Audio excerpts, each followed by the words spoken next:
Hi friends, ఈరోజు new year special ఏం చేయబోతున్నాను తెలుసా? బిర్యానీ. సో వచ్చేసేయండి.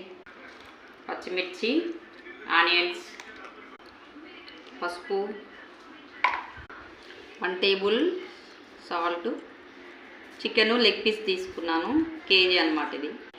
ధనియా పౌడర్ 1 స్పూన్, కొబ్బరి పౌడర్ 1 స్పూన్, అండ్ మసాలా అన్నమాట. ఇది స్పైసీ మసాలా. దీంట్లో యాలకులు, లవంగాలు, మిరియాలు, జాపత్రి, జాజి పువ్వు మొత్తం ఇట్లా మిక్స్ చేసుకున్నాను. ఇది స్మెల్ కోసం అండ్ టేస్ట్ కోసం. అండ్ పెరుగు ఎంత ఎక్కువగా ఉంటే అంత బాగుంటుంది పెరుగు. కొత్తిమీర, పుదీనా, ఫైనల్గా కారం. ఇది టేస్ట్కి సరిపడా వేసుకోవాలి. మీరు ఎక్కువ తింటే ఎక్కువ, తక్కువ తింటే తక్కువ. ఫైనల్గా అయితే లెమను, ఇది రసం తీసుకోవాలి. సో అయితే అన్నీ వేసాం కదా, మిక్స్ చేసుకోవాలి. దీన్ని మిక్స్ చేసుకొని ఒక 1 అవర్ అట్లా నానబెట్టుకోవాలన్నమాట. సో అదైతే అయిపోయింది, కలిపి పెట్టుకున్నాము. ఇప్పుడు రైస్కి బిర్యానీ ఆకు అండ్ జాపత్రి పువ్వు, ఫ్లేవర్ కోసం కొద్దిగా కొత్తిమీర, పుదీనా, ఇది మసాలాలి, అండ్ సాల్ట్.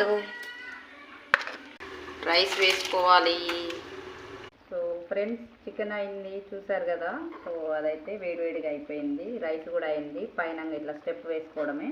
ఒక స్టెప్ రైసు, తర్వాత పైన నెయ్యి అండ్ ఫుడ్ కలర్ వేసుకోవాలి. రైస్ పైన వేసాం కదా. సో ఫైనల్గా అయితే కొత్తిమీర అండ్ నెయ్యి అక్కడక్కడ.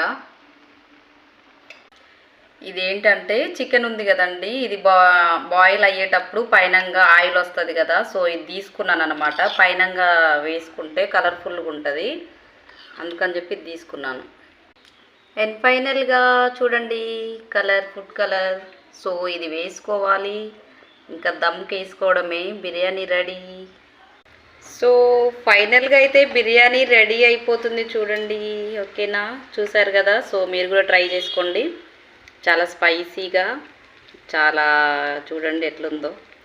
సో పొడి పొడిగా ఉంది కదా, బాగా వచ్చింది. కష్టపడ్డాను కదా. సో మీరు కూడా ట్రై చేయండి. Bye friends.